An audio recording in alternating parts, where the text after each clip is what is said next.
So for a long time, I have been reflecting upon the major problems with the democratic system, not least that it really, in many ways, prevents, at least in its current form, prevents strong governance, because you have a party there for maybe 5 years maximum, guaranteed, so they have short-term thinking.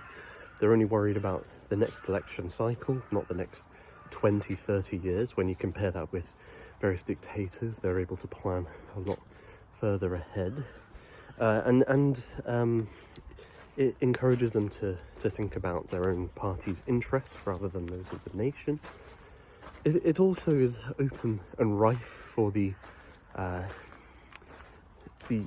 interference of the media in a lot of this. So those who shape public opinion can really direct democracy. And it obscures often who is actually in charge. You know, we often think it's the politicians, but actually the politicians seem at the behest of the bankers, of big corporations, of hedge fund owners, of NGOs. And so it obscures who's actually making decisions or setting the decision making. At the same time though, in the last couple of weeks, I've been learning a lot more about different periods of history, both the Norman conquests, the Plantagenet era, even the rise of Robert the Bruce. And in all of these situations, the kind of history that I'd been taught of one king kind of rising to the top and establishing his reign isn't really the case. It's more, there are different factions competing. It's very fluid situations. And even something like the Norman conquest, it wasn't a certainty. After the Battle of Hastings, there were several uprisings which could have gone, a different way had things transpired. So it wasn't like everyone thought, oh, William's definitely king now, forever. Even if we swear fealty to him, next year we might rebel. So what you see then is, in the era of monarchy, in absolute monarchy or medieval monarchy, is a lot of competition amongst magnates for power, often in violent ways, and these were very violent times. And so the amount of war which is inflicted upon the people due to the self-interest primarily of magnates is quite astounding. Like the absolute devastation of peoples just so that William or Robert can be king. And so I see the value of democracy as it allows for the peaceful transfer of power and competition between magnates, rather than a violent one. But there is a twist to that as well, which is that what if you have an unjust power ruler? What do you do then? Because in the medieval system, if you could call it a system, the way you remove them is through violence, and you have that recourse to violence. There's a legitimacy, and in using violence, and this gets carried over into things like the American Revolution, where the infringement upon rights allows you to overturn a regime. That way of thinking isn't part of the democratic system, or the rule of law system even. You have to do it through the courts, you have to do it through elections. But if somebody's got a stranglehold upon these things, then it seems almost impossible to dislodge them.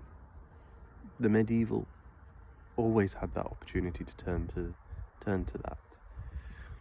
So it's kind of swings and roundabouts. On the one hand, you get a much more violent, chaotic, destructive way of life, which prevents the building of, or hampers the building of societies and peaceable living, which is a good thing. Peace is a good thing. But on the other hand, it's harder to remove the unjust ruler. There's no easy fix to this, but I think I'm starting to appreciate just the absolute difficulties there are in maintaining a monarchy.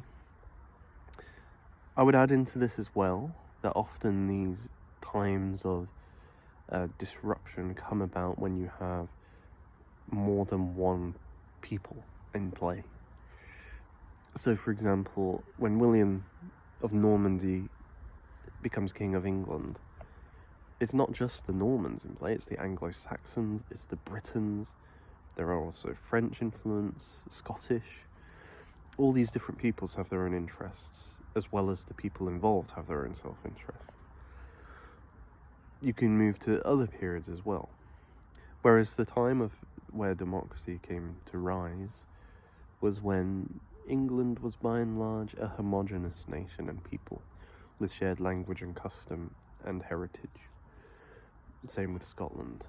And it was actually through violence which the Jacobites were that maybe pre-modern or different conception of Scotland was finally put to an end. So again, we see this pattern of maybe there is a possibility for a peaceful democratic system under homogeneous people who share the same sentiments, but when there are competing peoples and factions in play, then it becomes much harder. I don't have an answer to all of this. I just think that it's good to see things as they are and not to idealize, because I think a lot of us want strong leadership today, but the honest truth is if we have that kind of governance, then things will get more violent, I imagine, as we move forward, especially as the old systems begin to disappear and collapse. Then we're going to see a much more violent way of life, and that will coincide with the formation of more tribal ways of being too. Tribal, by that I don't mean primitive, I mean people really having a strong sense of community and family and home, and being willing to fight for that interest. I think that is possibly on the horizon. I'll end with one final note. I've spoken about this before, which is that one of the major genres today is post-apocalyptic movies. Think of something like The Walking Dead, World War Z, etc., etc. All these stories set when all of our way of life is collapsed, electricity's gone, governance is gone, we're really in an anarchic state, and people have to form new communities and tribes to survive. And these formed are basically like petty kingdoms. They're like when the Anglo-Saxon warlords were forming their kingdoms in Britain in the 600s, 500s, 600s. These are times of strife and war, and the factions rise and fall, and they try to expand, and they compete with one another, and people within them fight as well, and try to overthrow each other. And of course there is the threat of the monsters outside. But that to me is a very possible future for us. Not to the same extent, we're not going to get zombies, but we're at a point where a lot of our systems are reliant on energy that we're no longer going to be able to produce, at least in the next 20, 30 years in Britain. We've cut our energy production down, so how are we going to produce all of that energy to keep our digital systems and so on afloat, our AI and whatnot? And the competence to run them's gone down. So could we see a situation where when these things start to falter, there'll be those who use violence to secure the means of production and resource, and they will become the new magnates, competing for territory and land and influence? Perhaps. This, but we could return to an older way of being, and it won't be a choice, because I guess that's the other side of it, right? Is we can have all these debates, is democracy better than monarchy and so on. But at the end of the day, these things aren't decided by referendum, and the very idea of debating it is very, it's a democratic approach, but they're mutually exclusive, and you're not going to have somebody debating this into being. You're not going to have a referendum for a new king. Ultimately, it's going to come by necessity or because somebody takes that course of action and drives it through. So it's gonna, the changes, if they are there, come about through violence. And the same with democracy, as I was saying.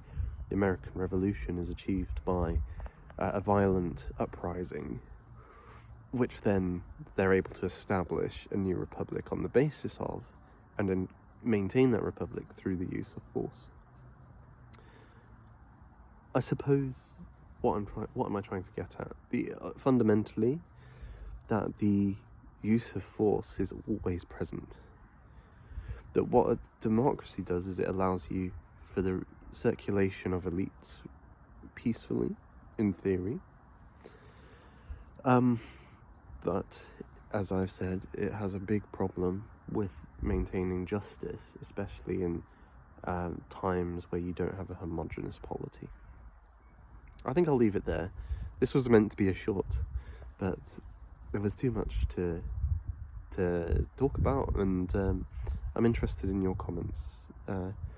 As you can tell, this is very much just my own reflections at this point, and kind of a bit of an awakening. I have had a very rosy sense of what monarchy could be, maybe because of my love of the Arthurian myths and legends, maybe because I like the Lord of the Rings and Aragorn, and I don't doubt that there can be good kings. But even the good kings face lots of rebellions and uprisings in their time, and I think that's what medieval history has shown me. Cheerio.